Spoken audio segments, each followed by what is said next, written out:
I can't hear you. I'm not saying anything. Can you hear me now? Yes. Hi, Varuna. Hello.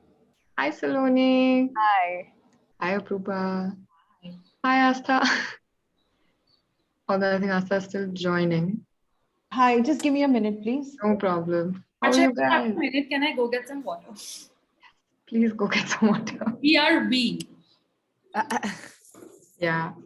Hi, Varuna. It's early in the morning Hi. for you. Yeah, it's 8:45, which is no problem at all. And happy 4th of July. Happy 4th of July. Thanks for remembering. Yeah. Okay. Saloni, how are you doing? What's up? Good. I'm good. How are you? Good. Hi, Dr. Varun. I think we are meeting for the first time. Yes, absolutely. We are. So wonderful to meet you. And hi, Asta. Hi, how are you? I'm good. How are you? I'm all right, thank you. Yeah. You may have seen Varuna on Instagram. She's like a big sexuality educator and doctor. But Varuna, Saloni and Astha have actually been running a practice of like psychologists in Gurgaon. Oh, and wow. They are just the nicest psychologists I think I've met. And I've met a lot of them in the past year. Yeah. Yeah. No, that's amazing. My dad lives in Gurgaon, actually. My dad and my brother. Oh, Yeah, even though we're from Chennai, they live there because my uncle and aunt also live there, and my cousins go to school over there. I feel like half of India lives in Gurgaon actually. If one Do they really? Okay, I had no clue. This is some random statistic that Rashi made up. Half of India lives in Gurgaon. It's absolutely true. At least some family member does, I think, in Delhi, Gurgaon. If not the whole Henna? family. Some extended family. Yes.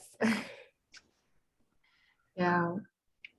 I realize now that I'm doing a webinar after so long that I'm all rusty and out of practice. Usually I send out like all these nice reminders and everything. Totally But fine. it turns out we've got a lot of really interested people who are already here.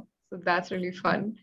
So hi everyone. We will start in like about 5 minutes maybe. And till then, if you have any questions or you have something that you do want to put out there in this conversation, please share it with us in the Q&A button or in the chat option. It can be anonymous. It can be, just to us. And we've mentioned earlier that this is going to be a sharing circle. So of course we will talk, but then we want to hear from everyone. Yeah. Okay. I'm really excited. Okay. So ladies, whenever y'all are good to get started, we can begin.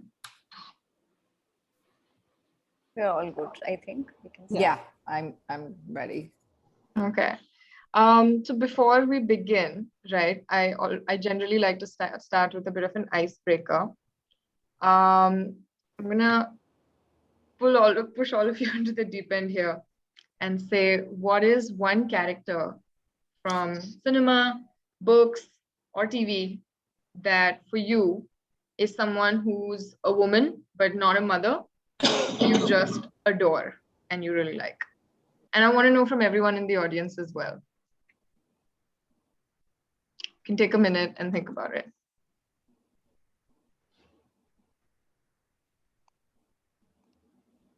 I can go first. Yes, please.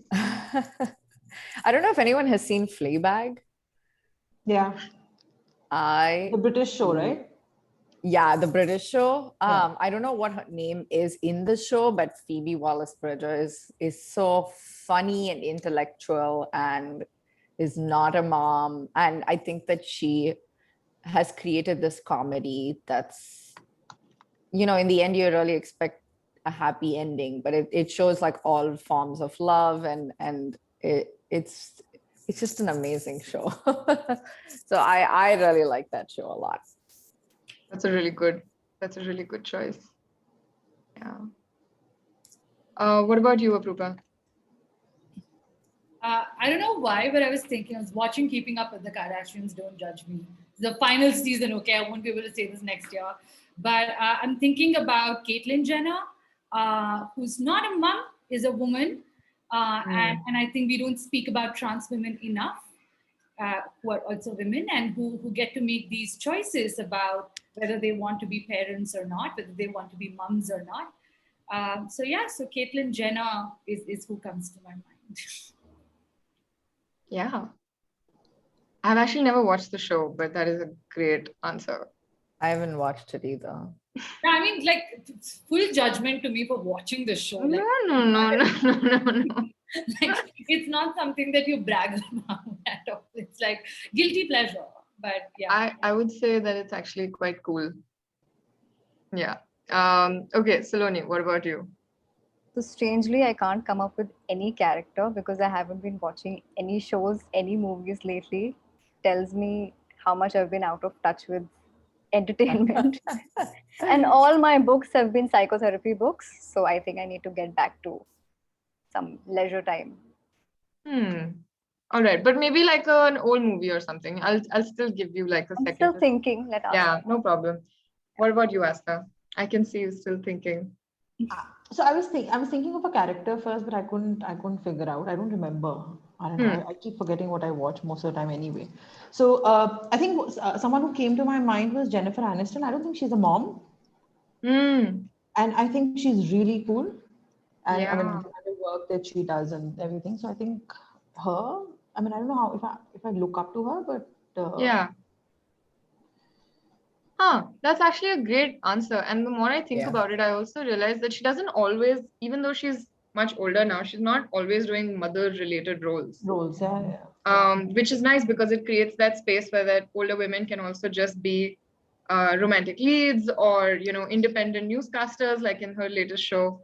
That's a really interesting point. For me, because I'm a huge Harry Potter fan, it would have to be Professor McGonagall. I don't know why, but I just thought of her. And I hope, yes, I've heard great things about the show Insecure. I know Aprupa also really likes it, yeah. And Rekha, yeah, for sure. Would love to hear from someone else has also said Fleabag for sure, Varuna. So you've clearly got. I saw. Yeah. So, you know, everyone else, feel free to just tell us who's on your mind. Oh, someone has said this. I know Lady Gaga said this at the Friends reunion, but love Phoebe for owning who she is, for loving who she is and owning it. That's so true. I think she was the closest thing on like mainstream television in the early 2000s to like a kind of queer character, like unfortunately, because it was so mainstream. Yeah. Oh wow, lots of really good options. Okay.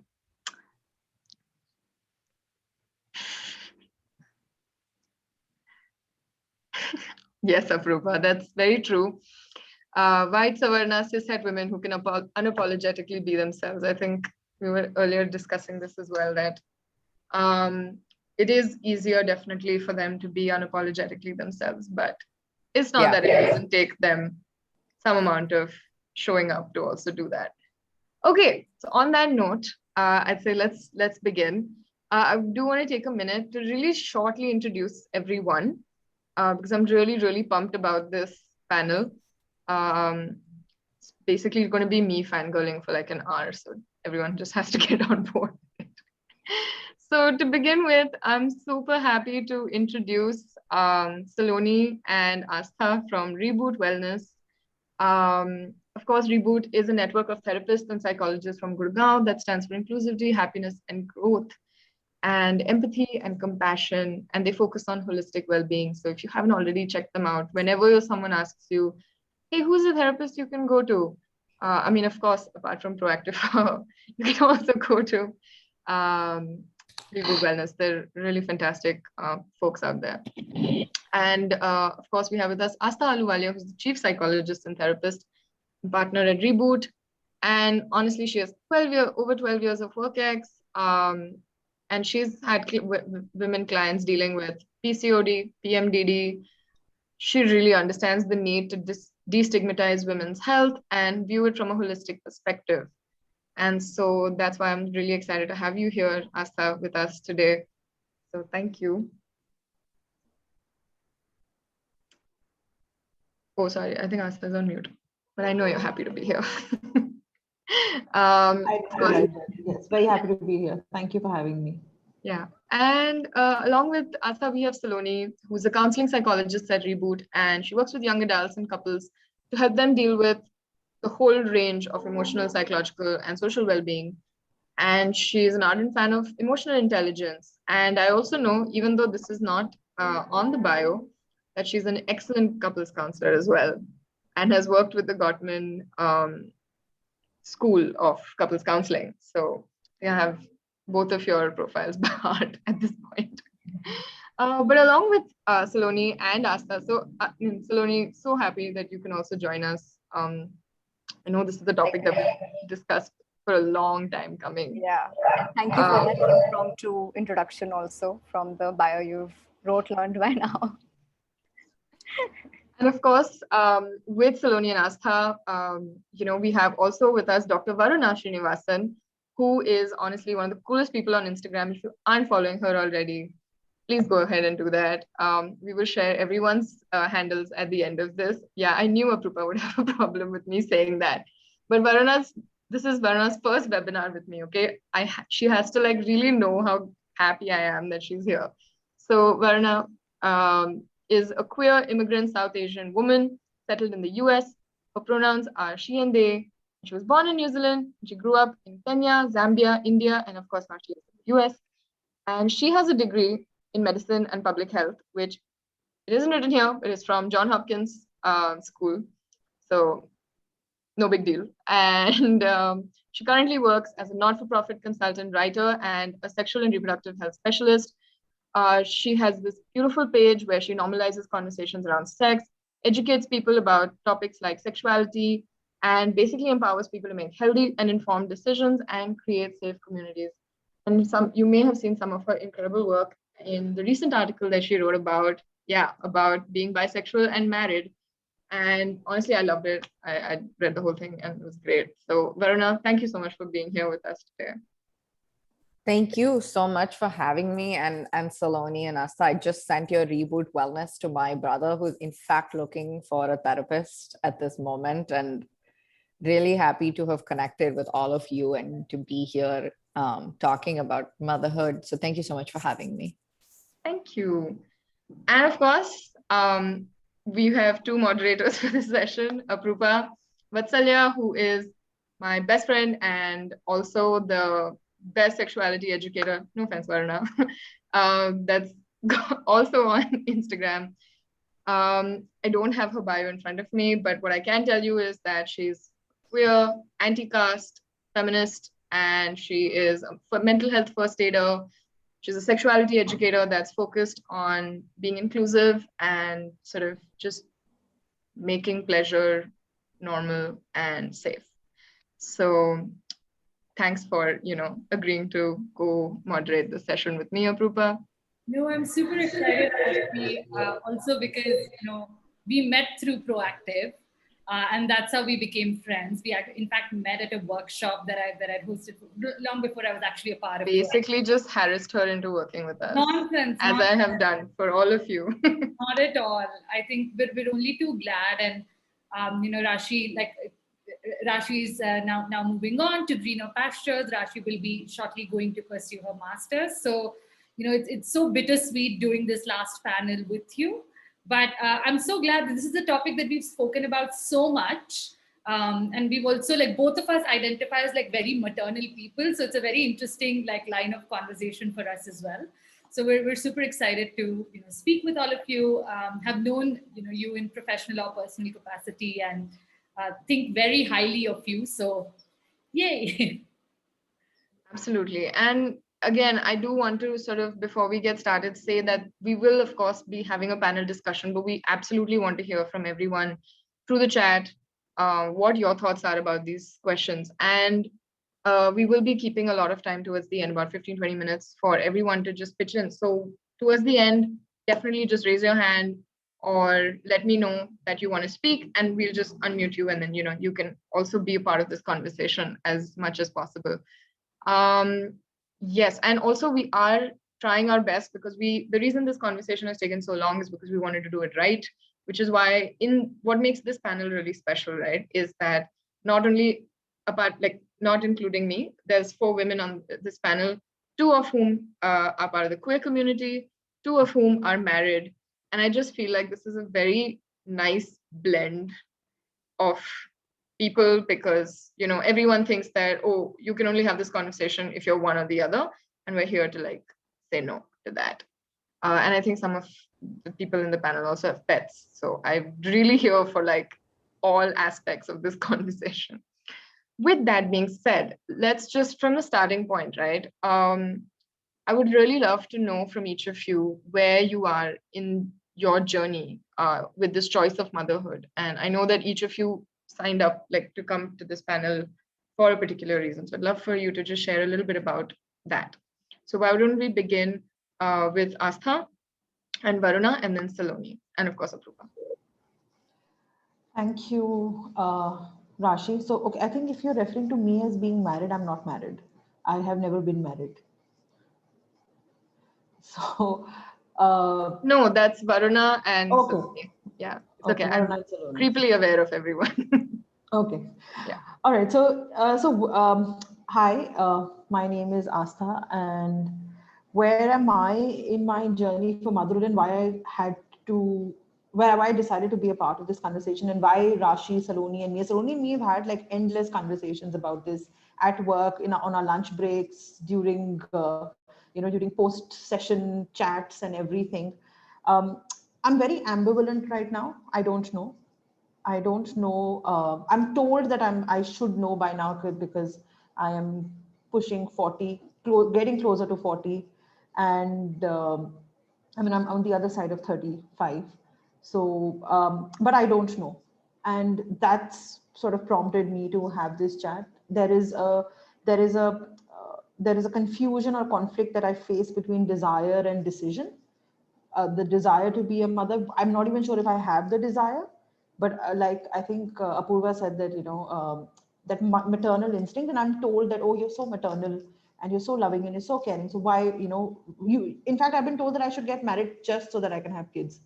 So yeah, so that's where I am on my decision with uh, motherhood. I also contemplated becoming a mother if I wasn't sure about getting married, but again, I could never reach the decision. So it's like a conflict that I'm facing. I'm very ambivalent right now.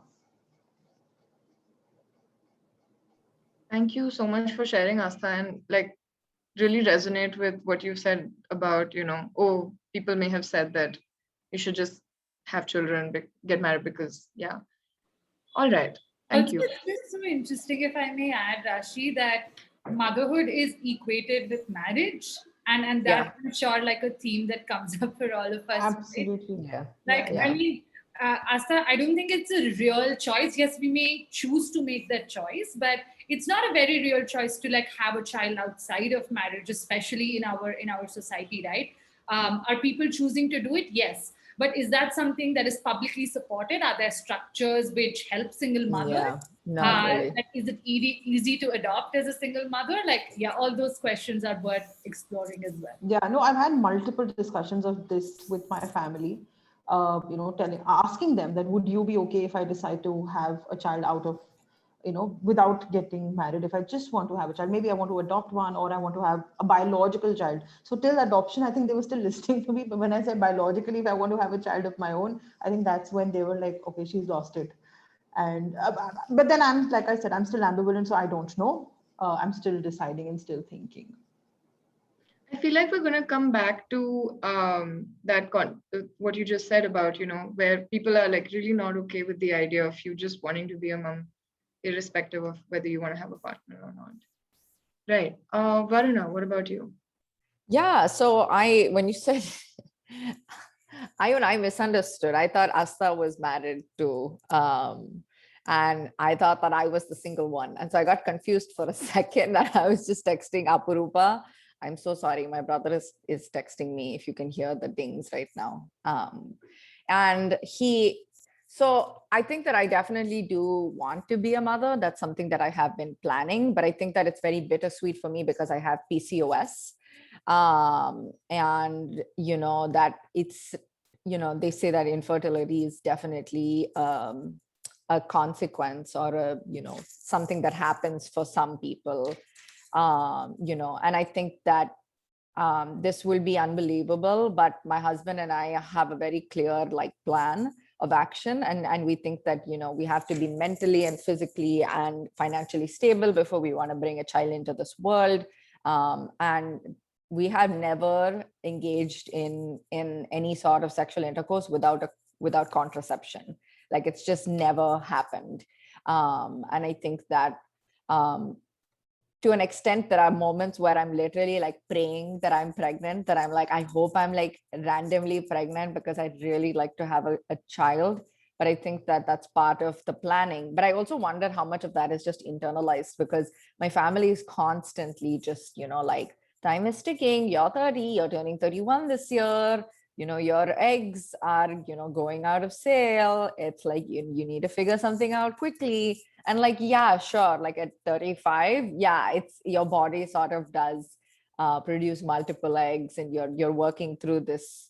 You're literally, your body has evolved to a certain point. And talking about women or people who have uteruses rather, and can carry pregnancy to term. I think that there's just so much of pressure on us to figure out and get pregnant quickly. So anytime I see a baby, I'm oh my God, I want one. And then I really sit and think about it, and I'm do I want one, or do I just think I want one? So that's kind of the boat that I'm in, where, having a child and having children is a really big responsibility. And I want to tell a lot of people that, and I'm very pro-choice. And so we shouldn't shame anyone who has made the decision also to have abortions. My mom guilt tripped me because I think within the first couple of months, I think that I had a pregnancy scare, and my mom was if you do an abortion, I will never talk to you. I will be so upset. And I'm who the hell is going to help me raise this child? We're not in communities. That's what used to happen. And hopefully we can build communities like that, where our children are taken care of by the communities. But for right now, it's just me and my husband, and maybe some parts of my family.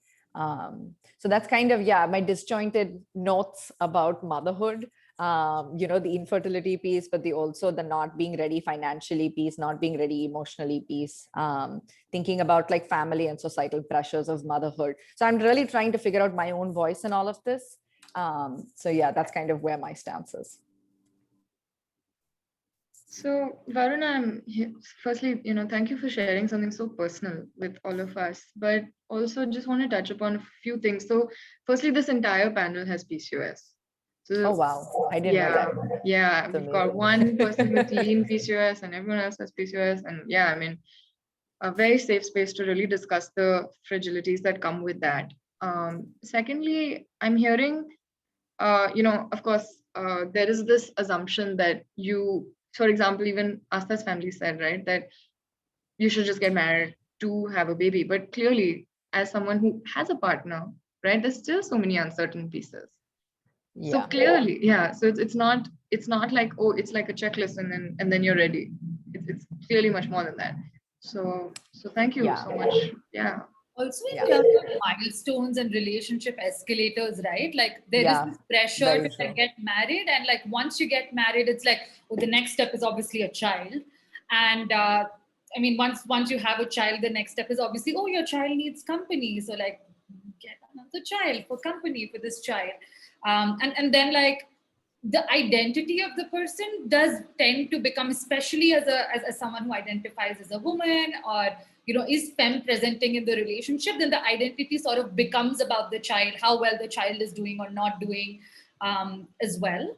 So it's really interesting, Varuna, that you bring up this, and both of you did, both Asta and Varuna, about the familial pressures that sort of also it's a system that perpetuates this need to for everybody to procreate. Maybe we don't know if that's our genuine sort of desire, or if it's coming from external pressures. either way, like the choice is valid, but I think it's worth exploring, why it exists in the first place. Yeah. Saloni, you next. Yes. Okay, so I'm going to pick up from where you left, Aprupa, which is that you don't know whether it's a borrowed desire or it's your own. Yeah. So I think it has taken me a long journey of self-awareness to reach a point where I now know that I can have this dialogue with myself, and now it's a question rather than being a natural progression into the next society determined stage of life, right? Have children right after, maybe 2-3 years after you get married. So with the self-awareness, I feel that I'm at a point where I don't feel prepared for the selflessness or the self-sacrificial sentiment that comes with motherhood. I think I am still at a point where I'm nurturing myself as an individual, growing and healing, and I can't set that aside, that growth aside, to nurture another individual. Maybe that time will come at a point, but right now I feel it would be unfair to myself to set my own nurturing and growth aside. And I always say that self-awareness, we all talk about self-awareness and how it's important, but it also comes with a lot of responsibility. Once you're fully self-aware and you know yourself, there's no running away from it. Like, you have to act in accordance with who you are, right? And that's a very tough thing to do, because now you can't run away from yourself. So I think since I've hit that point where I feel I'm self-aware, I can't act otherwise. I have to be very true to myself. Can I just jump in? And I really love that, because I think that one other thing I think is the big pressure and the self-awareness comes with that big like pressure of like, I have to be the best mom and I have to be only a mom. Because if I'm anything other than a mom, like I hate the term bad mom. And a bad mom is usually someone who wears jeans, who wears tight tops, who like is out at a bar. That's like having a drink after. Like, even like, I think there are so many like articles, like you can Google pregnant women Starbucks caffeine in the US. And there are baristas that shame pregnant women by switching out their caffeine with decaffeinated, because people think they know what's best, right? For like pregnant mothers. And even for like women who have small children who are like sneaking a sick, like we're all human. Like, I know we're responsible for life, but I think that's the part that really, I think that is scary to me, is that it's almost as if there's no going back. Like, that's it, you're a mom, and that you must be extremely self-sacrificial and you have to give up elements of yourself. Okay, the body changing bit, I can totally get on board with. That's completely natural. But the one thing that I can't seem to get over is the fact that like, I'm going to be shamed by a lot of different people for how I should raise my child. Like there are just going to be so many different elements. And I think US media really does this. There are so many shows that are just like, you're a mother now, your life is different, your life is completely changed. And it's like, well, what if I kind of want to remain the same and raise a child? And I think that my self-awareness journey is probably going to look like that, is how can I keep traveling the world and, loving the things I do and be on Instagram and, like write a book and do all of those things. Like, why can't I have it all? But people who have it all are celebrated and everyone else is shamed. And it's just like, there are so many different versions of motherhood. I think the women who have it all are also shamed. If you work, you're shamed. Yeah. If you don't work, Yeah. you're shamed. In fact, this is going to sound so corny, but I've been like watching a lot of Fuller House, which is the reboot, all-female reboot of Full House. And there's this line where this child is like, I'm a bad dog parent. I need to give up this dog. And so the mother says, yeah, parenting is not about perfection. And I think, I know it sounds like a very basic sentence, right? But no one prepares any woman for that when they're not mothers yet, because you're expected to be perfect at your education. You're expected to be perfect at your job. Otherwise, you won't get the promotions. Everything is quantifiable and like prize oriented, right? But motherhood can't, like it, we are thinking of it as that. A lot of us kind of push motherhood till the time when we're emotionally ready, financially ready, physically ready, partner-wise ready, everything. But are we looking at it from the same lens then as we are a corporate job or a promotion or credit scores? Would love to hear from you guys about that. Let's start with Saloni and then Varuna and Asta. Yeah, in fact, when you said that, do we see this from the same lens as promotion or getting a job? And a lot of times when we have this conversation with women, the narrative that goes around is that, she wants to choose a career over becoming a mom, right? We can't have a reductionist approach and say that, okay, it's all about career versus motherhood. There's so many values that we all have in life, right? We have friends, we have family, we have our personal potential growth, so many things. Like it's like a pie chart, right? And there's slices, and we can't reduce it to just career versus motherhood.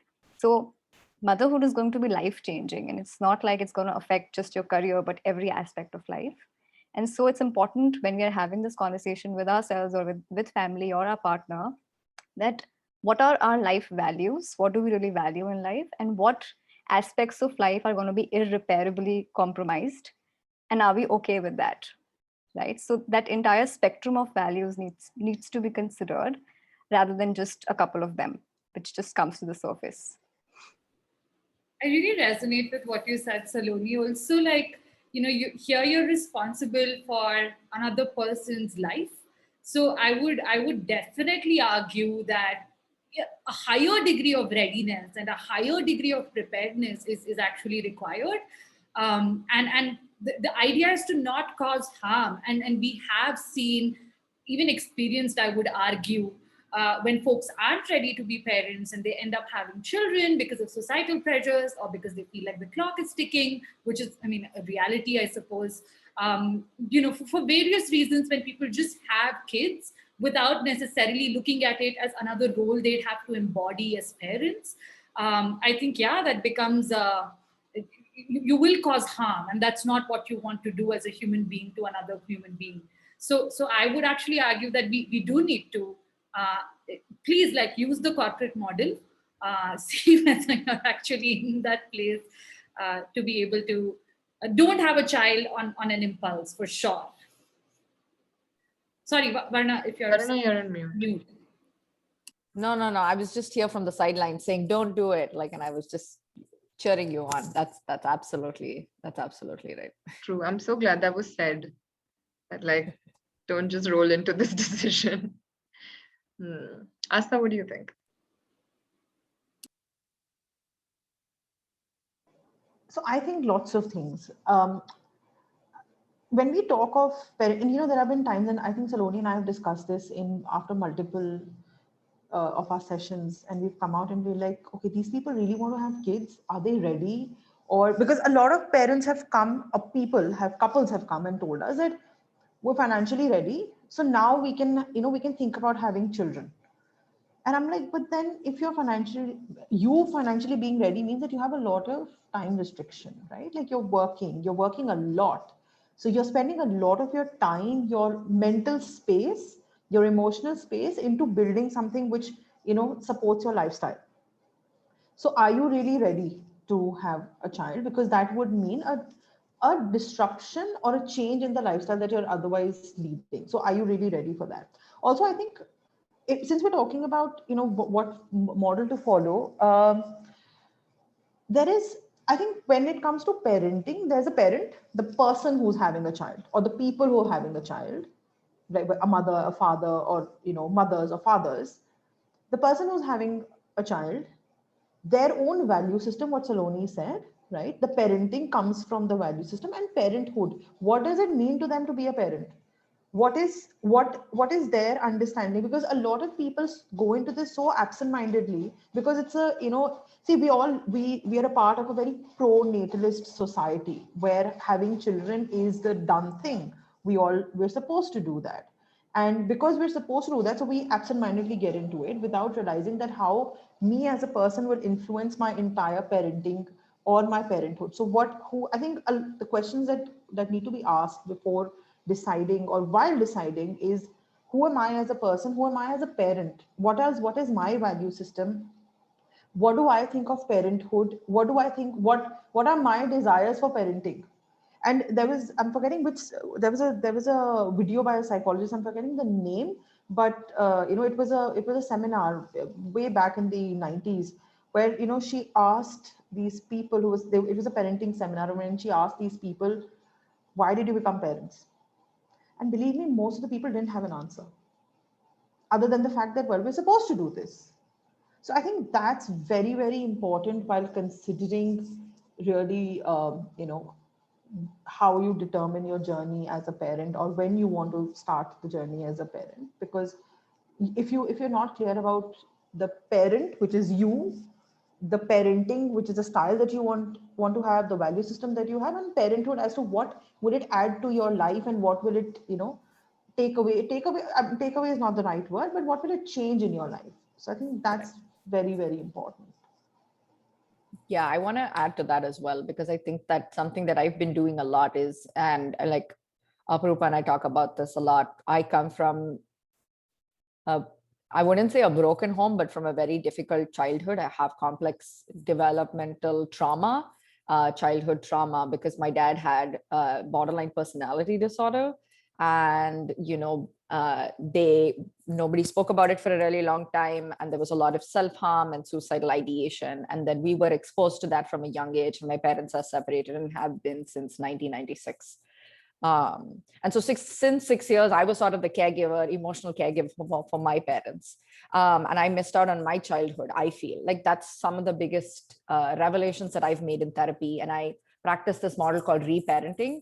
And of course, your Saloni and Astafka obviously know about it. And so do Rashi and Aparupa. But through my own... for the benefit of the people on this webinar, could you just maybe in a line explain what it means?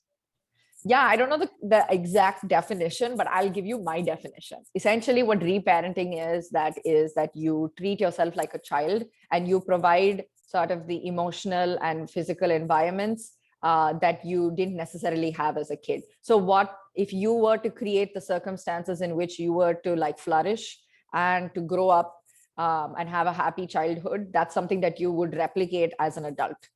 So you are your own parent and you are your own child. And so that has been phenomenal for my mental health, right? Phenomenal, because I think that I had so much of resentment towards my parents because I would beg them to take me on like family trips, for them to not fight on Sunday dinner, so that we could seem like a normal family. And so I missed out. And I love my father and I love my mom and we have great relationships now. But there's a part of me that's just forever lost, where I was not a kid being a kid.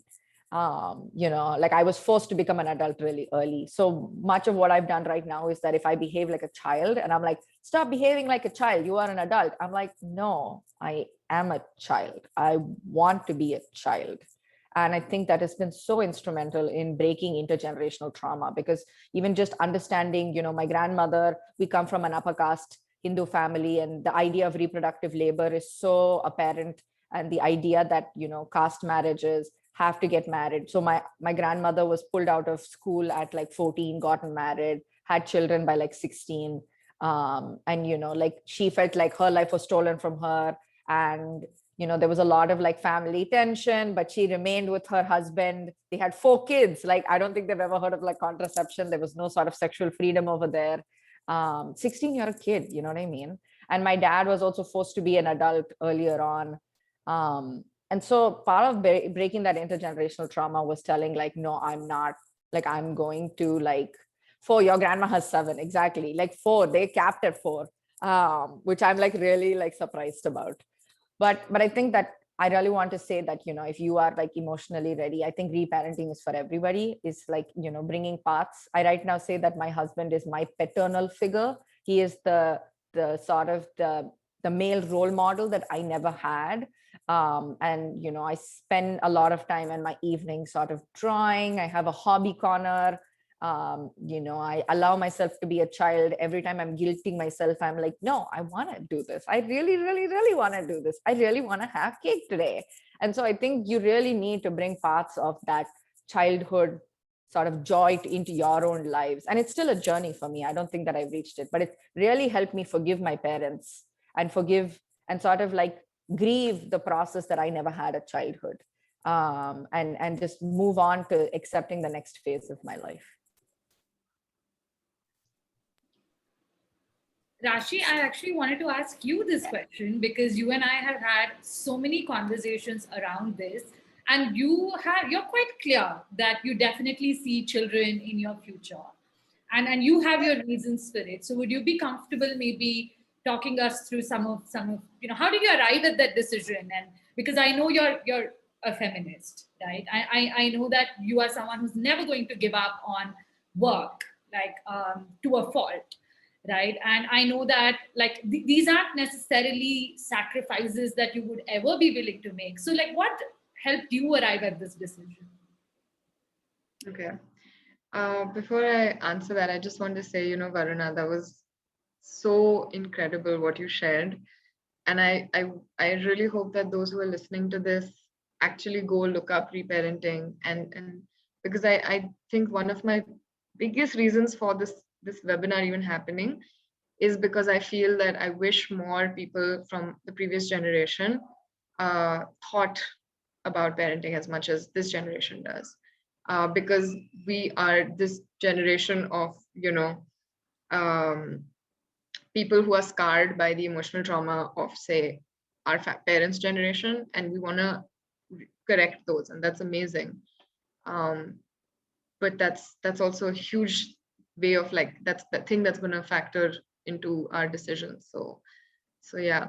Okay, so to answer Krupa's question, yeah, I actually am definitely someone who knows that I want to have kids, and I feel very like, if you ask me just in isolation, I'm very confident, and then you're like, okay, what about your job? What about your partner? What about, how are you going to manage all those things? And then of course the logistics of it do become very complicated. But I'm not actually, like, I will talk about why I want to have a kid, but I do want to talk about some of the things that I heard resonating with you guys. One of them is the whole environmental cost. And as Varuna said, the community cost, right? They say it takes a village. We no longer live in villages, let's be honest. And that is something that obviously is something that kind of factors into this conversation. But I've never seen a person who's actually a parent really be very bothered about the environmental cost. And I find that really interesting, because it seems like there are these very two separate groups that are not listening to each other at all. One that's like,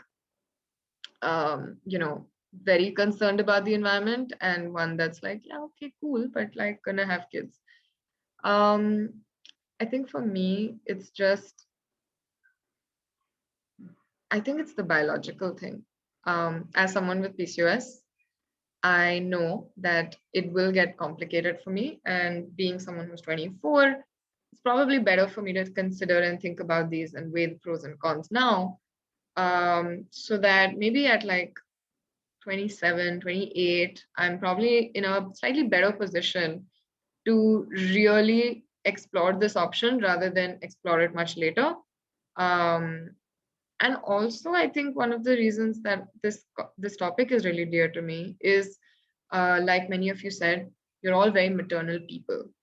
And here's an interesting thought that I've actually been having lately because of therapy, which also I feel is going to be a recurrent theme in this conversation, because so many of us are either in therapy or therapists.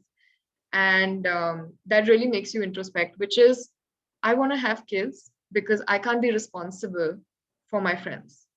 I can't be responsible for the people that I love very much, but I effectively have no claim over them, right? Like, they're going to live their lives, they're going to make their choices, they're going to move on. And I really now understand why there is a sense of craving of creating your own family, because maybe then there are different boundaries that you can draw. And obviously there's a lot to poke holes into that argument as well, I know. But I realized that over time, your 20s are probably the time where you choose your family. But that's not, I mean, you can also create that family and create a sense of space that you feel safe in. And I find that really interesting. So yeah.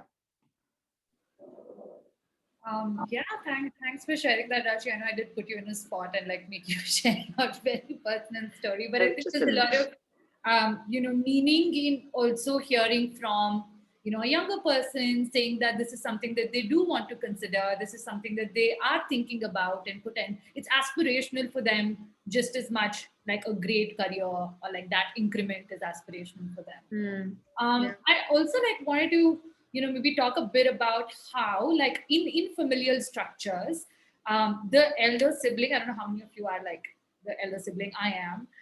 Where you almost essay, like your parents tell you that you're the third parent. I was at age 3 told that I'm the third parent to my sibling, right?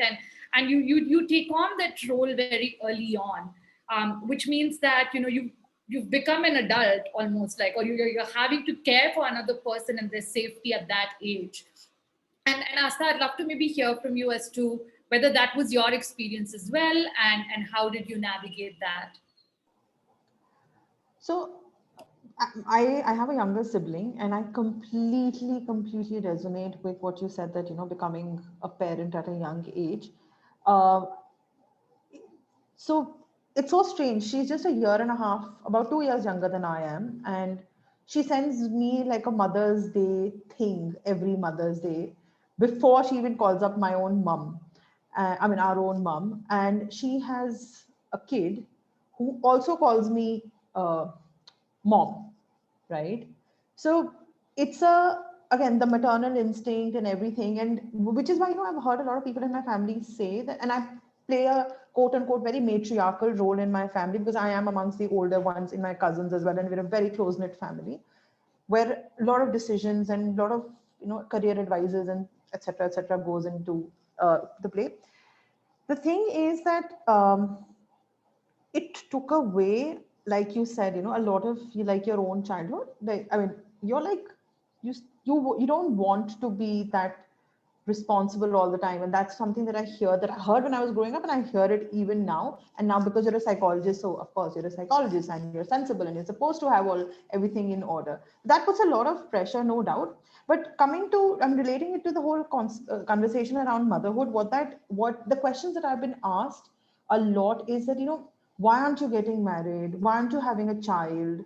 Come on, like you're like this, you're supposed to be like this. Like, it is this assumption that if I'm maternal, so I should want to have a child, right? And also we come from societies where there is so many spoken and unspoken signals about, you should naturally want to have a child. You should naturally, you're a woman, so you should I mean, when I say woman, if you have um, a uterus, you're supposed to want to reproduce. You're supposed to want to be maternal. You're supposed to want to have kids and raise them and bring them and whatever, etc. So I think these are very limiting thought processes. And I'm going to relate this to something what Saloni said earlier about borrowed thoughts, because a lot of women who come to us, questioning their decision for motherhood, also come with these borrowed thoughts that, but I'm supposed to, and that becomes a struggle, that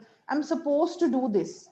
I'm supposed to be a mother. If I'm not, then I'm being selfish. I'm being narcissist. I'm being such a heartless person because I'm supposed to do all of this. And if you have experienced being, or if you have been put into, a maternal sort of a role at a younger age, which I think Varuna and, I mean, I think all of us have at some level experienced that. That makes that pressure even more real and that struggle even more difficult, because then it's something that you're fighting with at a very deep and a personal level. Yeah, and I just want to quickly add to what Astha said about borrowed desires. I think Instagram is full of cute baby pictures and blissfully pregnant women, which doesn't help at all. And it doesn't show the real side of what pregnancy looks like. I think I recently stumbled upon certain pages where they women decided to show the real side of what motherhood looks like, and there are certain pages also.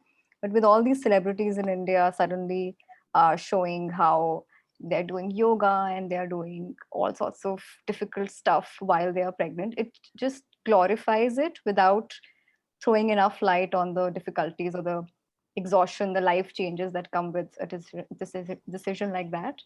And I feel the narrative is very lopsided. Like, there's not enough discussion about both sides equally. Also, I want to add here because because Saloni spoke of this whole this beauty of having celebrities sort of putting it out there and baby pictures and everything. What it also takes away from a lot of people is the fact that it has to be like this amazing, and it you have to be this amazing mother who goes and does her prenatal yoga and does xyz things, and if you're not able to achieve that, or if you're not doing that, then that becomes almost like a shame for you. If you put on a lot of weight while you're pregnant, or if you have whatever, if you've added a couple of children to your, if decided to add another child to your family, all of those things, they almost become stigmatized, because that comparison comes in. Can absolutely, like, really, really important, and it brings us back to this fear that a lot of women have, which is of perfection and then failing at motherhood, which may end up taking them out of the race altogether. Can we come back to the thing that you mentioned, which is yes, which is about the not really feeling maternal and the pressure of that. Can we just talk about that for a second? And then I want to maybe just take a moment and then focus on actually we have a lot of questions and very little time with Varuna. So maybe I'll address Varuna's the question that I wanted to pose to Varuna and Aprupa before that, which is about queerness and motherhood. But then I do want to come back to the idea of how to talk to one's family about this, right? And then of course we'll move to the sharing circle aspect. I just wanted to like put that out there. But yeah, Saloni, Asa, just if you could just touch upon what to do, right, when you're not feeling it, you're not feeling that maternalness, right? Not everyone is maternal. Women are inherently not maternal. What do you do? What does one do then? I think personally, I am waiting for that maternal instinct to kick in, and I am secretly happy that it hasn't because I know I'm not prepared. So I think you have to wait for it. And as they say, once you touch 28, 30, you will get that instinct. And I would say, since it's a biological thing, I mean, it's your body telling you that you're ready for it, right? Because you will, it will come from a place of love. And I always say that never make this decision from a place of fear. Even if the maternal instinct doesn't kick in, and you say that, okay, just because after 5 years I will be in a place of FOMO and I will feel like all my friends have kids and I don't, and right now I have no maternal instinct, but I'm operating from a place of fear and a future oriented decision that 5 years later I'm going to feel like this, so let me do it today. That can backfire. So it should always be the present and how I'm feeling right now and what is the place I'm operating from, which will help you decide for yourself in the best possible manner. So I think what Saloni said absolutely is bang on, that one should function out of a space of love and not fear. So what is maternal? What does it mean to have a maternal instinct? It's essentially an instinct that an individual can feel, and I use individual because you don't have to be a mother to feel that instinct, to just provide safety, love, nurturance to another being, right? We call it, the moment we call it maternal instinct, it becomes a mother-child relationship, which I don't think is necessary for its manifestation. It can be you can be maternal, you can have a lot of emotion of safety, nurturance, of taking care, even when you don't have a child or when you don't want a child, right? So I don't think Saloni is not maternal, right? I think Saloni is very maternal, but her expression of that love is different, right? It's not with her child, but it comes, I see it with us. Like if I'm not feeling well or if I'm going through something, I know Saloni reaching out and on. What is that? That's maternal instinct, right? That desire to ensure that people around us are taken care of. I mean, not every, in Right. general, but I think that's maternal.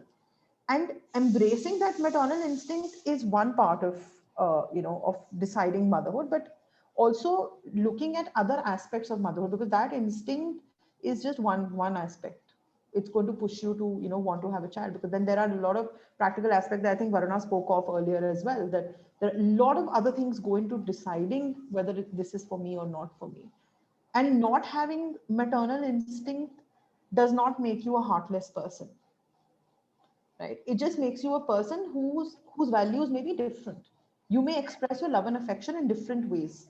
A lot of people I know who are not necessarily maternal can be caring in more practical aspects of, by organizing things. It's like love languages you express differently. You can be maternal. Just because you're not, traditionally maternal, who's cooking and, cleaning after you and all of that, that doesn't mean that you don't have those instincts or you are heartless. So we have sort of over a period of time generalized these terms and associated them with certain characteristics or certain behavior patterns. I think that needs to change quickly for there It's to be really, more acceptance. it's really interesting you say that, because I think even the Indian sex therapist posted this series about how Indian family languages of love can be very different, and they can be more acts of service oriented rather than words of affirmation. They can be more, and like the fun aunt can be, her love language can be gifting. The dad language, ki acha, father's come back from a business trip, what have you got me? That's gifting, right? But you just don't associate that with women. So I'm gonna flip it to Varuna here. And since we've established that being maternal does not mean that you're ready to be a mother, and you can be a mother and you don't have to just be all about acts of service. So Varuna, like you had mentioned earlier that queer communities choose their own families and that they have Yeah. mothers, right? Yeah. So I want to know from you, how does your queerness sort of respond to this societal understanding of motherhood and almost like pressure, right? Yeah. Yeah.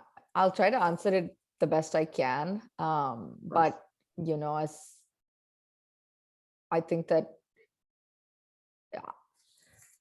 this is something that I think about a lot. I've been thinking a lot since Aprupa and I have been talking about how I'm not cis. And I think that has literally changed my worldview.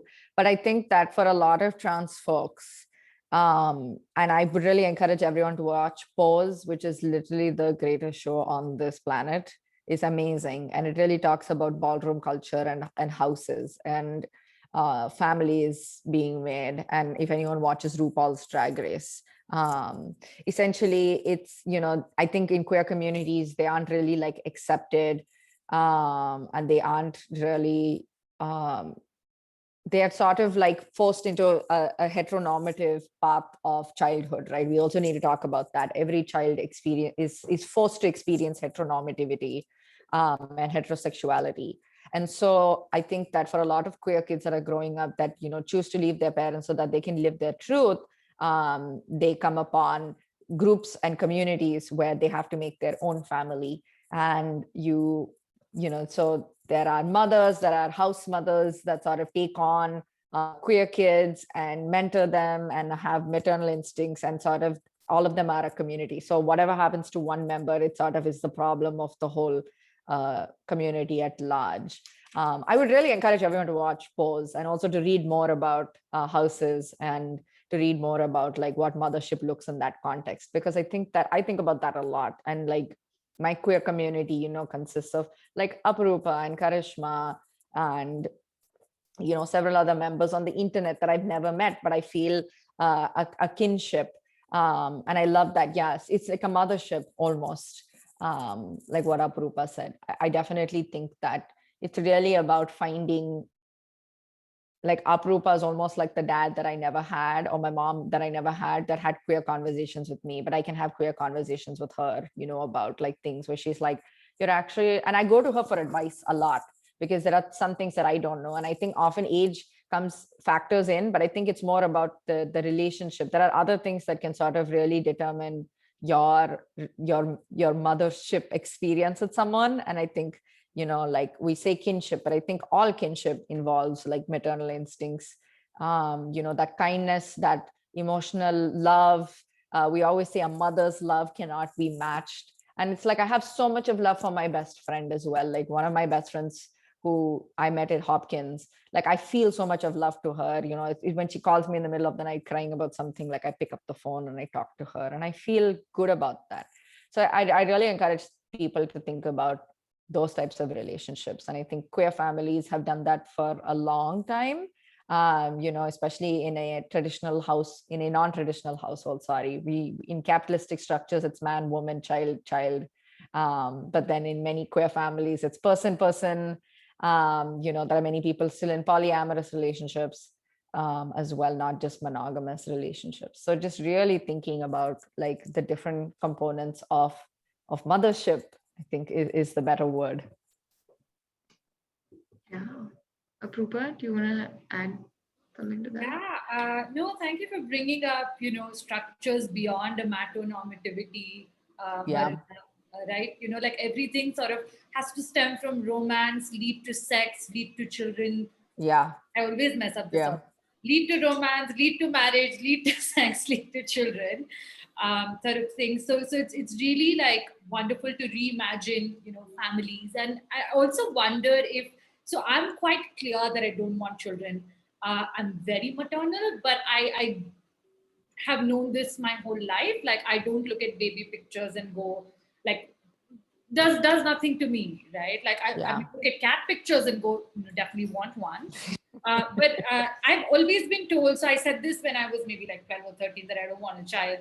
I said, oh, they said, wait for 10 years, you'll feel it. Now I'm 29. And they're like, oh, wait for a couple of years, then it'll definitely, like, you will want a child at that point.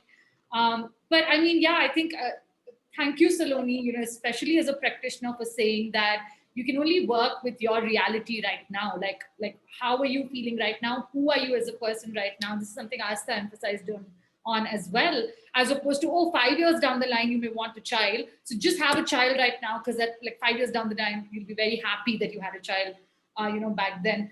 I'm happy to, go through these 5 years at the end of it, feeling like, oh, I wish I did.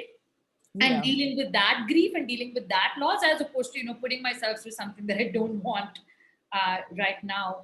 Yeah, and I wonder if it also comes from like me being queer, right? And me not receiving the kind of parenting, like Varuna said, that I would like to, like, where I can talk to someone and say, hey, like, this is my confusion with gender, or this is who I think I am.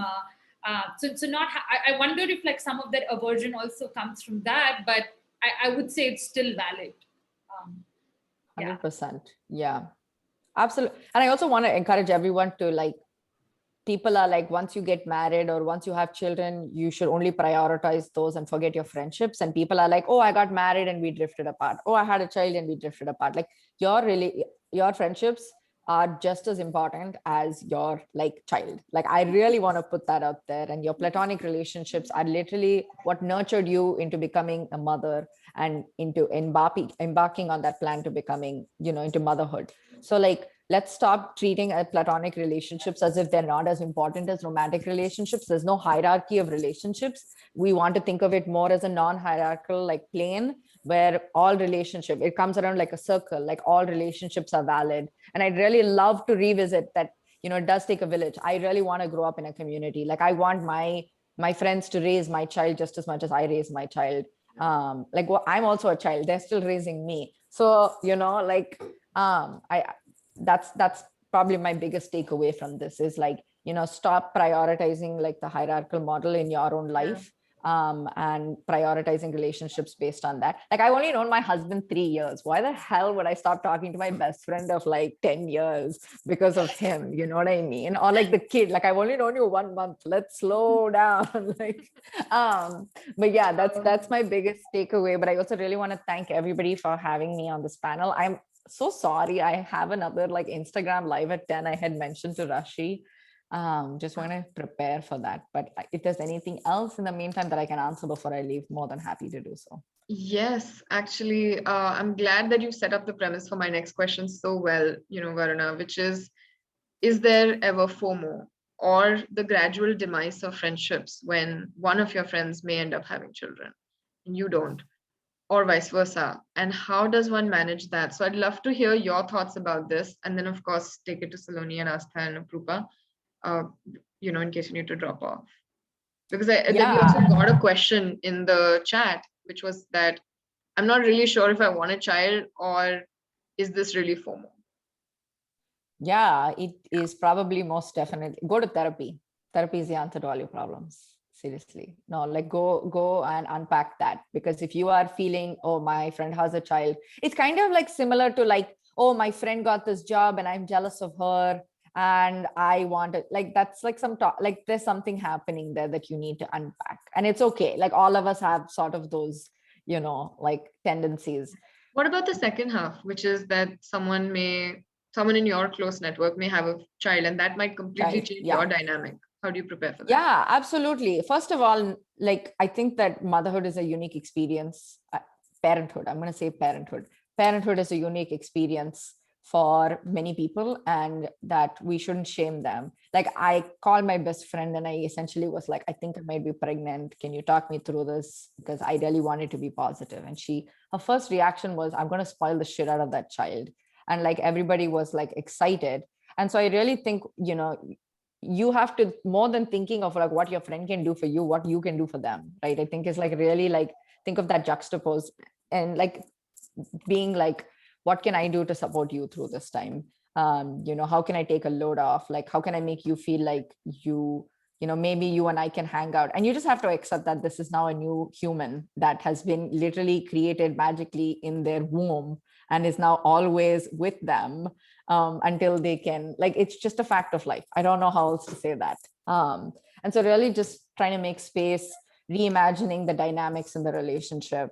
Of course, Saloni and Asta are psychologists and have better qualifications. But, coming from my own point of view, I definitely think that if my friend were to get pregnant and I feel like I'm missing out on the friendship, is like, how can I like help my friend? How can I sort of like reimagine our relationship in a way that is still sort of like our friendship is still blooming, but also not guilting anybody. Like life happens. Like I really want to say and also that. relationships grow, Yeah. right? Like relationships Yeah, change. You're not exactly. going to be able to behave like 13-year-olds when you're 30. It's not fair to expect the same. Yeah, absolutely. So like making space for that change and grieving, because I think that, we all change throughout life. So that's the takeaway. But thanks again. I'm going to drop off, and it was so wonderful to meet you, Saloni and Asta, and Apurva. As always, it has been the pleasure of my life to see your beautiful face. And Rashi, thank you so much for organizing this and for being a champ. Thank you. Thanks for coming. Of course. And I will connect with you all on social media. Yes. Bye. Definitely. Bye. Sorry, before we jumped into Saloni's answer, I want Saloni to respond to what we were talking about previously, which is like, and something that you said, Saloni, which is, I'm not ready now. I may be 5 years from now, but I can't like do it right now because at that point I may want it. So how does like, I mean, that also sort of is FOMO in a manner of speaking, right? Like how does one respond to like those emotions that come up? Like, found a great therapist, now we'll make her answer all my questions. So you mean how do we deal with that kind of conflict in the present if you feel that you have a FOMO about like a future self, right? Okay, so I think because we have, like Varuna was saying, a more community approach to things, it's important to connect with friends and even colleagues, I would say, to get a more wider perspective and to understand that are you operating from a place of fear or not? Sometimes you might miss it. Sometimes people around us may be feeding that fear, right? They may be reinforcing that fear for us. So once you get that wider perspective, then at the end of the day, it's all about that process of self-awareness and understanding, okay, everybody is saying this. What do I really feel about it? Where are my thoughts coming from? Are they coming from Instagram? Are they coming from my friends who are having children right now? And I feel I also don't want to miss the train. Is it coming from my biological clock ticking? A lot of doctors also have started advising patients that, okay, this is time and you should start planning. Is it my doctor's voice at the back of my head, right? So many important people in our life could be advising us about when to start a family that sometimes we lose our own voice. So while it is important to get that community perspective, at the end of the day, it's your own voice and it's your own choice. So that's why I want to re-emphasize on the self-awareness bit, that are you really operating from that space of fear? Ask yourself, are you ready right now? Or is it fear? So I think it all boils down to that self-awareness bit. I want to add something here. I think what Saloni said is so important, that it's not just our family and, you know, the immediate sort of people around us that can influence us. I think the role of medical professionals like gynecologists and other doctors who we go to when we are, you know, when we are going through this process, and especially women who have PCOS, they'll first go and consult their gynae and, you know, so on and so forth. I think their role is so pertinent in this because they have a capacity to help create a change in the thought process. You know, that 5 minute of conversation that you have can help a woman feel safe. That 5 minute of conversation can help a woman, you know, you can debunk myths, you can just build more trust and build that, you know, consciousness or that awareness that an individual may have, and also help women feel more confident about who they are. But you know, and the catch is here. I remember I had taken a friend of mine for an abortion, and she didn't want to, you know, like her husband was not there, and she didn't want to, you know, like he was out of the country, and they decided mutually that she didn't want to, you know, keep the baby, and also well in her 30s. The first thing that the doctor told her was, you shouldn't do this because you may not be able to conceive again later. You're already 34, 35, so you shouldn't do this because you know, you may not be able to conceive again.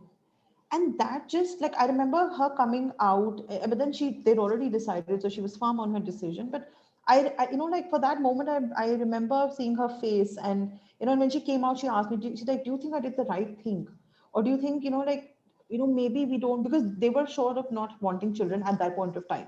And maybe 3 years down the line, 2 years down the line, they're still not sure.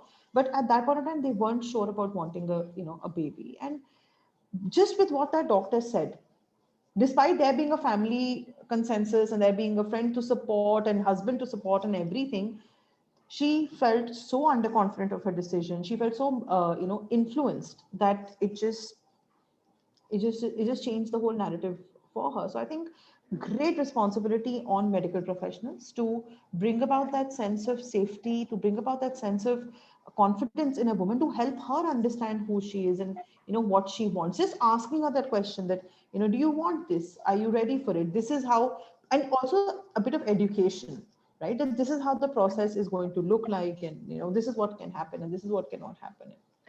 I'm so glad you brought this up, Astha. There's just a few things, you know, that I've picked up on. I'm not a doctor, okay? I just hang out with all of them and just like absorb what they say. But, and I really wish Renuka was here with us. She's a gynac who, you know, Proactive has worked with constantly, and all of you have interacted with. Many of the attendees also have. And, you know, a lot has been said about this whole biological clock. Okay. And I just want to put this out there that it's not as end all and be all as they make it sound. You also have to realize that a lot of times it may be true for some, it may not be true for many. And again, right, like motherhood does not only mean that two people have intercourse and then they get pregnant and then you have this child. There are many new methods that can actually help make that possible. I mean, I'm not even going to reach that point, which, you know, which is that biological children are not the only children. That is, of course, an extremely valid thing. But then there are people who don't want that. Like, that's not for them. And so I want to say there's IVF, there's surrogacy, there's like a bunch of different things that will still enable you to have a healthy, safe pregnancy whenever you decide, right?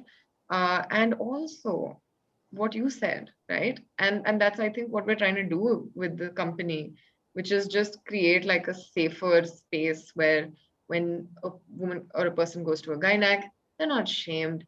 And especially the whole, you know, around the abortion. I mean, I know that it is the doctor's responsibility legally to tell them that, okay, these are the consequences, this is what's happening.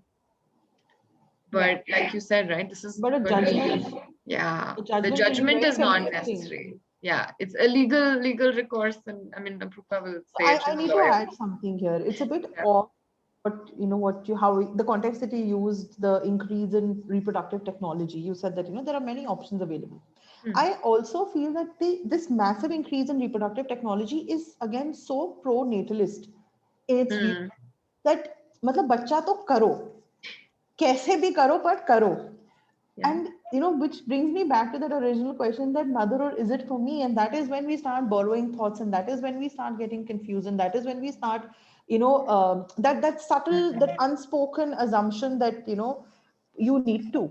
खुद नहीं हो रहा तो and that's a very common thing, right? A lot of women are quoted barren if they're not able to conceive, which is such a kick to their identity. It's such a kick to their Their maternity, their maternal more instinct.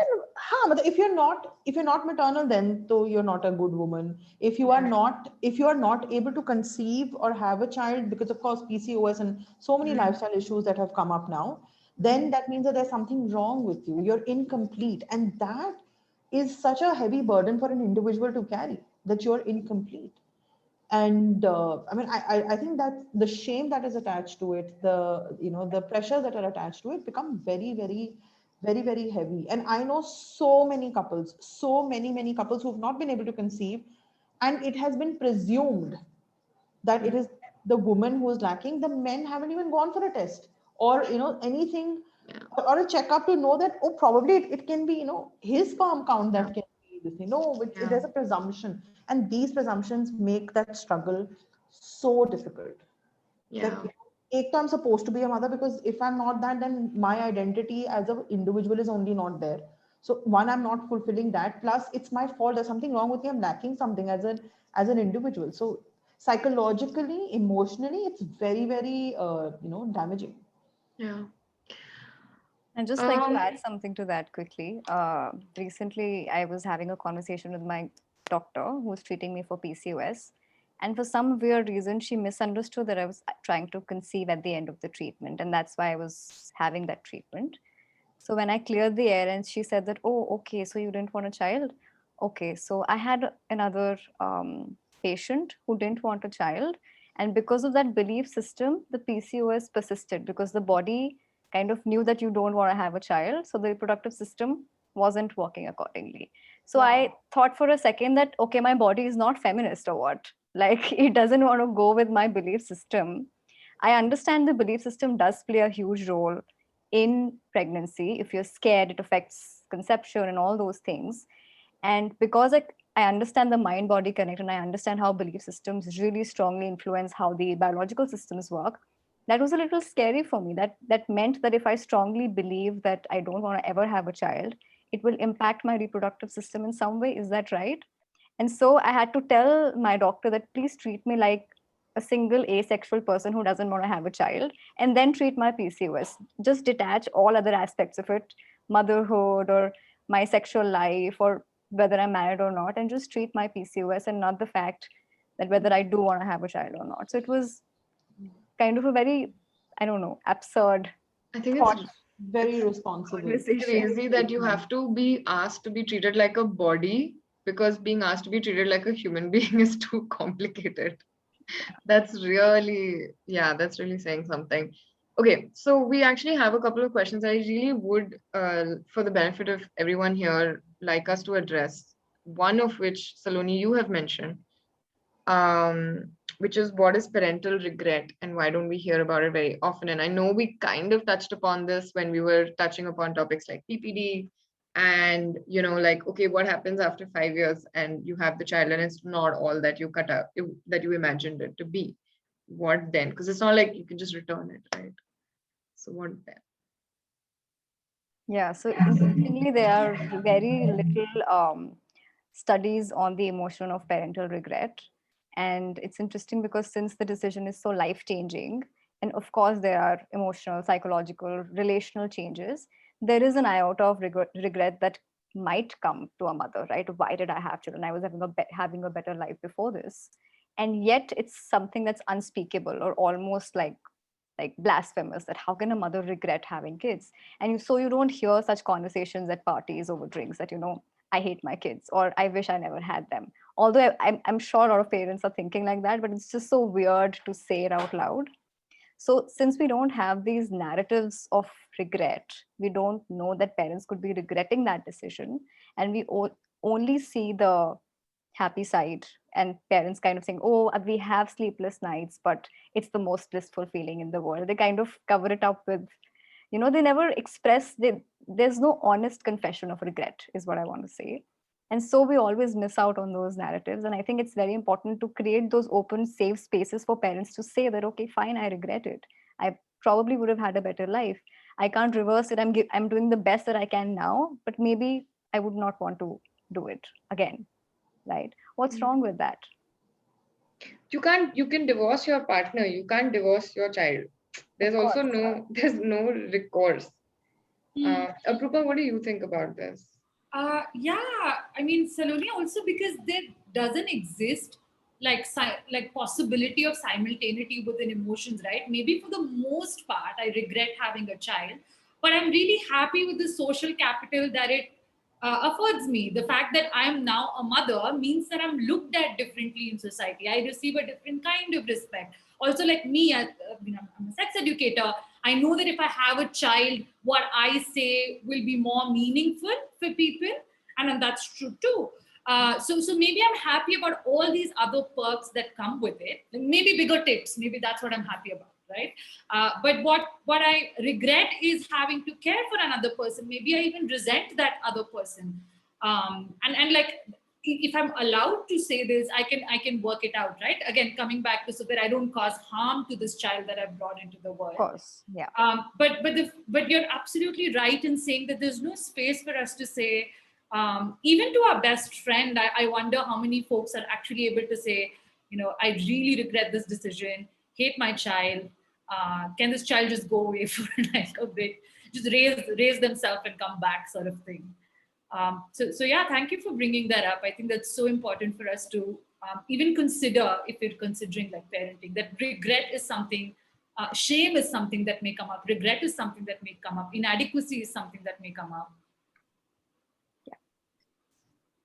Astha, before, like, I would love to hear from you about this, but I want to kind of pose a question related to this, which is, how does one weigh these two feelings, right? The potential parental regret and the 5 years from now, and the potential I'm going to regret not having children, right? Because I think a lot of people struggle with, okay, which one is going to make me feel worse? And then pick the one that makes you feel less worse at that time, of course. So I think parenthood is not a debate.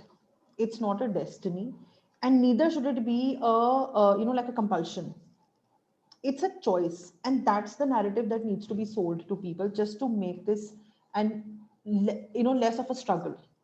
Because if we make it a part ki to hamari kismat hai aur ye to hona hai, or if we make it into a debate of yes and no, it just becomes very, very conflicting. And of course, in most of our society, it's a compulsion more than anything else, right? I think there's something known as unexplored certainty, and we need to go back to it. Ask yourself a question that I've always thought my life to be like what? What was my vision for my life while I was growing up? And how has that changed? Do I still resonate with it? Do I not resonate with it? So if that can change, so can the regret, right? Also, reevaluating your value system, understanding who you are as a person, and accepting it. So a lot of people, because it's such a subconscious conflict between the collective unconscious that we're a part of, the pro-natalist unconscious thought that we're a part of, that it is a life duty that you have to just tick and move forward. It's like graduating from school or college. This also has to be done, versus my own individuality and my own choices. That is what makes it regretful or not. And we don't know what we can do. So when we're making this decision of what if I regret this 5 years from now, a good idea would be to list down the fears of your related to your decision. What are the fears that are making you stop, or are rather stopping you from deciding this? What are those fears? Real? Are those imagined? Is it something deeper that you need to work on as a person? And more importantly, having a clarity of desire. Like initially I said that for me, it's a conflict between desire and decision. I can't make the decision. I am fluctuating with the desire. So having a clarity on your desire, because desire is bigger than any decision that you make, because desire is what's going to make you feel, will make you regret that my desire couldn't get fulfilled. So accepting that desire, exploring that desire, and sort of realizing that, okay, this was my vision for my life, and this is how it's changed, and these are the fears that that are holding me back, or may push me, and going from there. It's so much of self exploration and such a deep journey to make this decision. And like I said, a lot of times these decisions are made just because they're supposed to be made, and which is what makes it difficult. And I want to narrate something here. A lot of my mom's friends, in fact, I had one of my mom's friends over last week for drinks, and and I love hanging out with her because we drink and we smoke together and we do all sorts of crazy things together. She's my mom's friend, and we do all of that. And so I was after a few more than a few drinks, she was saying that, Asa, I had my children when I was 19, and I was still at college, and I couldn't even complete my college, and I sort of I didn't know how life would be, and all of that, and I'm enjoying my young days now. Like, she's like touching 60, right? She's like, I'm enjoying my young days now. And she's so particular about the makeup that she wears and the skincare routines and all of that. And there's this child in her, which is, just like, not even a teenager, like an uncontrollable teenager, because we have to tell her to stop drinking. So there's this uncontrollable teenager that's, coming on. So I asked her this question. I said, so would you have had it any other way? Would, now that, you say that, okay, it was something that I was, it took away something from me, that experience of becoming a young mother, it took away something from me. Would you have had it any other way? She said, no, I don't regret what what happened, and the fact that I got married, but maybe in another lifetime it wouldn't be such a bad thing. So can you see the conflict of emotion here, that you don't want to regret because you love your kids, right? And you don't want that feeling to get attached to it. However, you're finding it so difficult to acknowledge that, yes, a part of me did get taken away, and that is remorseful for me at some level, but I don't want to accept that. So it's very interesting and very intricate how these emotions play, and there's no right way to feel them. Is just to understand them and explore them, and be that, come to that stage that, okay, yes, I'm comfortable with the fact that these are the emotions that I feel. I love what you said, Astha. Honestly, like, I think I'm going to come back to this particular part of the conversation several times, right? But I just want to maybe add to your anecdote, which is that I also have a very dear friend of mine who was in her late 50s and didn't have children for whatever reasons. And when I spoke to her about it, I only heard some level of regret, even though she's had an incredible life, right? And the sad truth is that a lot of women who had the children early and got it done with, in a way, their regret is a lot easier to make peace with, because they can still have that capital to live their life now. Yeah. Whereas where the vacuum is, it's much more complicated and harder to navigate. I just wanted to bring that point here. Very important. Yeah. Aprupa, I think. Yeah, no, sorry, it's my brother's birthday, so I'm going to have to unfortunately drop off. But I did want to, thank you, Astha and Saloni, for also sort of making me think about, rethink, not necessarily in a bad way. I feel like often when we say that we're questioning our choices or we're questioning our identity, it's viewed as such a bad thing. That, oh, like, does this mean that the choice that you had made was somehow like detrimental to you? But I think this process of being reflexive about especially something as life changing as motherhood is so crucial. And I think some major things that both of you said, especially around regret, around reparenting oneself and viewing that from the lens of like parenting another person, and also like really looking at it as a choice, which Astha has like stressed upon over and over again since the beginning of this conversation. It's been so empowering to witness this and to also reflect on my own choices and my own journey. I'm extremely grateful for this space. A lot of folks have been, resonating with everything that you said in the conversation as well, and people are very keen to rewatch it again. So we'll surely be uploading this on YouTube. And this one we'll just upload in like one go because you have to hear all of it. Yeah. Thanks so much, Aprupa, for actually like being here and thank you, and bringing like, your perspective. congratulations on such a stellar last webinar for Proactive, Rashi. This was so Thank you. I actually am gonna beg Saloni and Asta to just stay on for like 15 minutes more because I really do need some answers to these questions. So Sure. thanks so much, Aprupa. Bye, Aprupa. Bye, Oh, Saloni. bye. Bye, Rashi. Hi. So, and then there were three.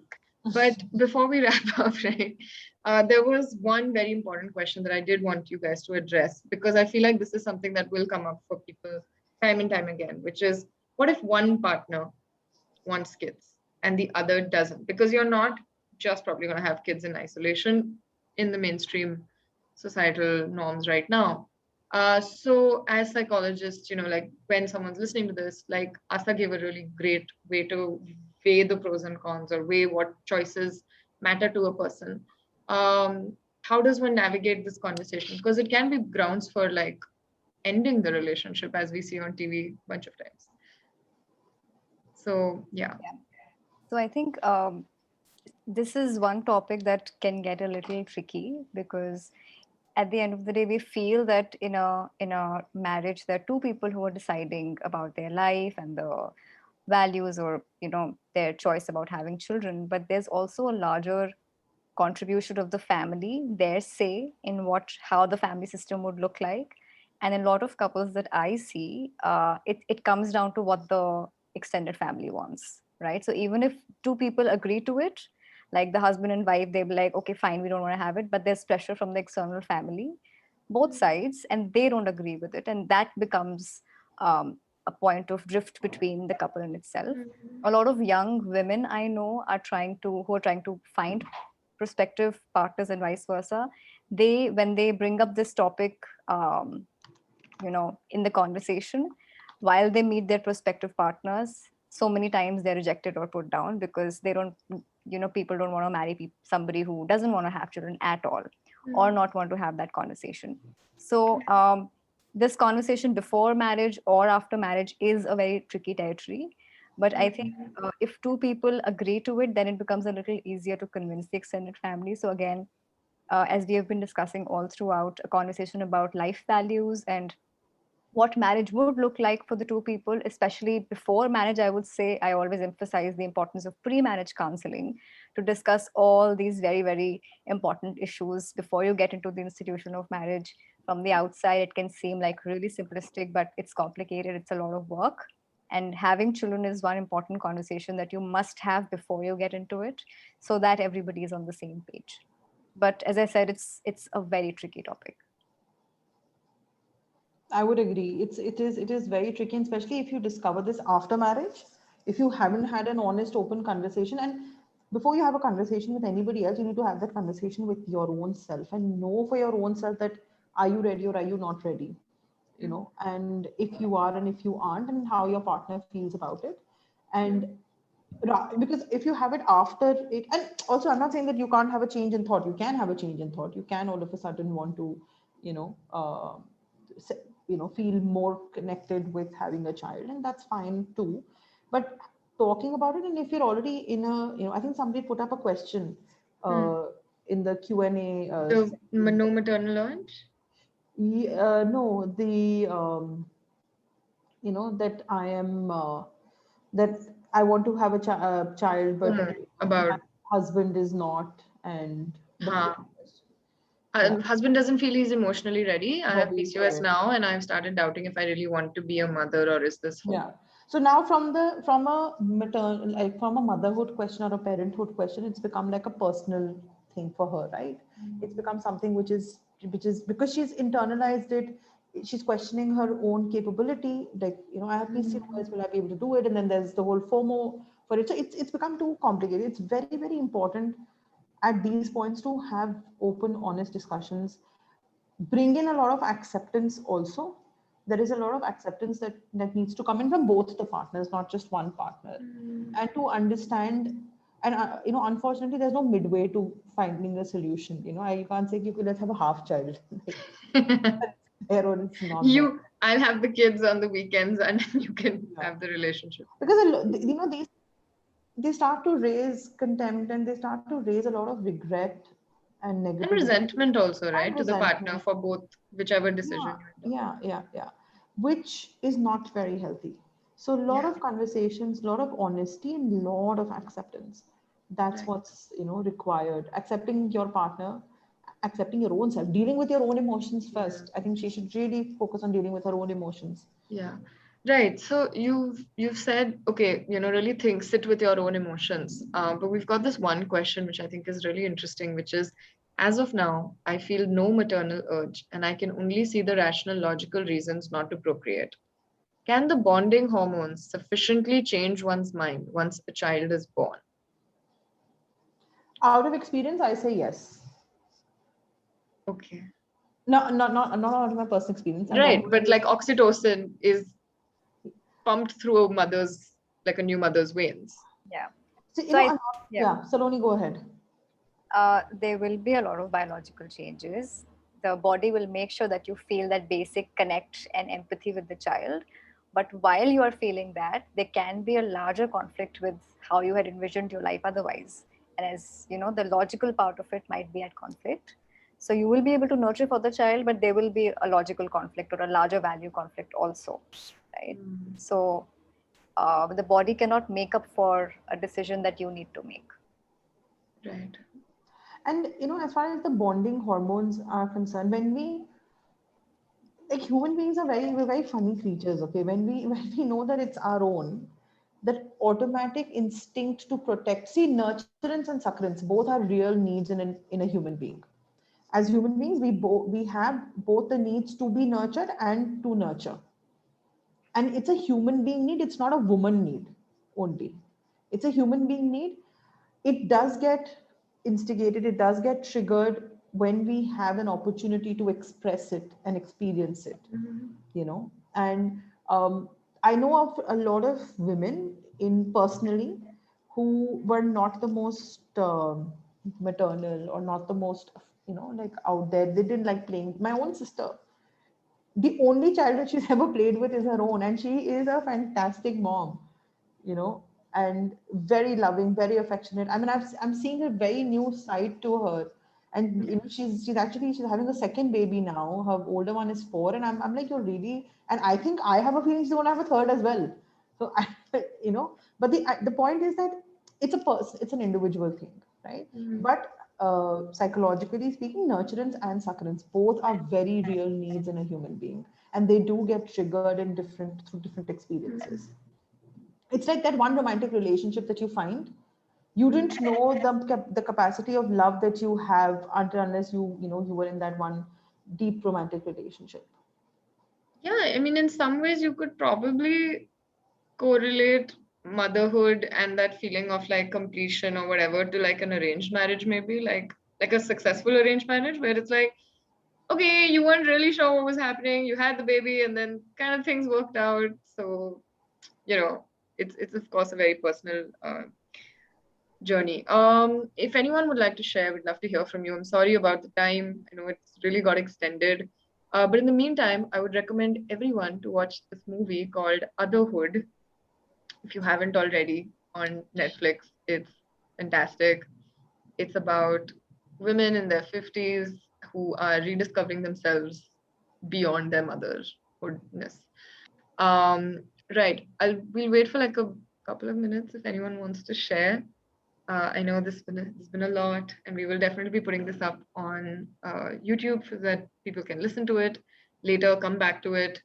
Clearly, the bottom line is definitely hash these conversations out with yourself in therapy, and don't depend on Instagram as a source of inspiration.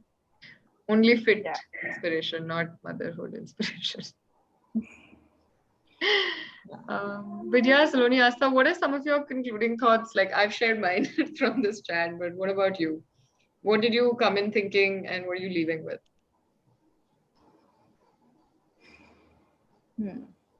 I think for me personally, because I'm still very ambivalent about my decision, I don't, and about my desire, I don't know.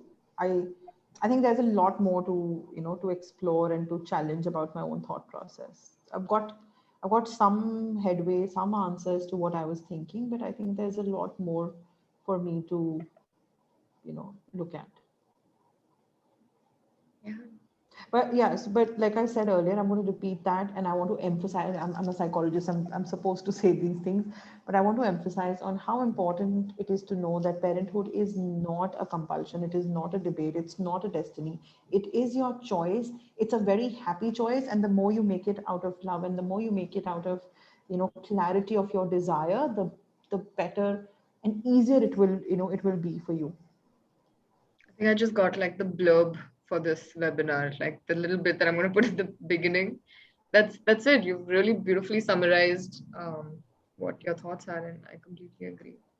That I wish more women were empowered to be able to make choices based on self-reflection and actually sitting with their own emotions. This is where medical professionals come in, because they're the first point of contact. It can really, really, really be helpful. Not everybody comes to us. Yeah. True. Yeah. Yeah. The gynecologist only is the psychologist, the family planner, the everything. Yeah, because people go to them more naturally, right? Yeah, yeah. Saloni, what about you? So I think Astha has beautifully summed it, and I think we have reiterated multiple times how important it is to revisit your values and be self-aware. And I think also, if I bring in a bit of an existentialist perspective here, we all are wired to move towards growth and highest potential, and seeing ourselves reach a point where we feel that we have fulfilled something in life. And so, if you are on a journey like that and you feel that motherhood is going to put a small break on that journey, a lot of people feel that that's one of the most major aspects that gets disrupted. Be it career, they have different names for it, but some kind of growth gets stopped, right? And as a human, that's a very basic. I mean, one of the needs that we have is to constantly grow and become better, right? To go for our potential, and so there's one of my favorite psychotherapists, Irvin Yalom. He is an existentialist psychotherapist, and he says that should we not create and become before we reproduce, right? Our responsibility to life is to create the higher and not reproduce the lower. So unless we become something, like we become a whole person and we move towards a higher realm as a human being, there's no point in reproducing a lower human being who's going to start from scratch, right? It's like the same circle goes on. You haven't completed your cycle, and there's another, and there's another. So somewhere you have to reach a higher place and be content and then reproduce. So I find that really beautiful, and that's where I also come from, like a space of personal growth. Wow. Yeah. I just have this image of like generations and generations of people on those little hamster wheels, Absolutely. and then passing on the hamster wheel to their children. Yeah, I think at the end of the day, we are responsible towards ourselves. We are responsible towards our potential. And if we don't fulfill it, at the end of the day, we are going to feel regret. We are going to be confronted with all those unpleasant emotions sooner or later. So it's important to start your self-awareness journey right from the start before you make the choice of motherhood. I'm not against or pro, it's your personal choice, but be aware of where you are and where you're going. Yeah. Yeah, we've got a comment from Nandini saying motherhood or parenthood shouldn't stop ourselves from growing and focusing on our own growth. I mean, if that's the takeaway from this conversation, then I think I think it's a success. I think that's great. That's a great takeaway. So thank you, Nandini. Yeah, no, this has been great, Saloni, Astha. It almost feels very circle-like that we had our first webinar together, and this will be my last one, of course. There'll be more webinars. I'm sure my team will contact you. But yeah, just thank you so much for bringing your energy, bringing your immense knowledge and wisdom, almost, if I may say so, It to was everyone wonderful. here.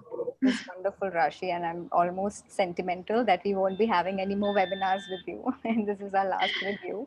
Yeah, It's been yeah, fun. me too. Yeah. Yeah. Thank you everyone for staying. Yeah, and we hope to see you. Thank you so much, Prachi. Yeah. All right, everyone. The video will be up hopefully this week, and just like it'll be like a podcast. You can like listen to it while you're doing the dishes or something. Awesome. Asa, thank you very much. Thank you so much, Rashi. It is such a pleasure. And as always, great topic. Saroni and I have spoken about it so many times informally. And It's it was finally consummated into this panel discussion. and All our such, little such conversations. variables and such different thoughts. It was just beautiful to Yeah. hear everyone, come up with that. And I think so much of personal journeys were shared, no? So that's a great way to learn from one another. Yeah. Wonderful. It's leaving me very a little emotional for some reason. I don't know why am I emotional? I need to go and check what got triggered. But wonderful, beautiful. Thank you.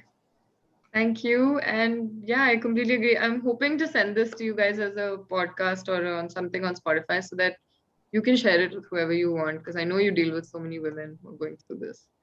And yeah, I mean, it was a real pleasure working with you guys this past year.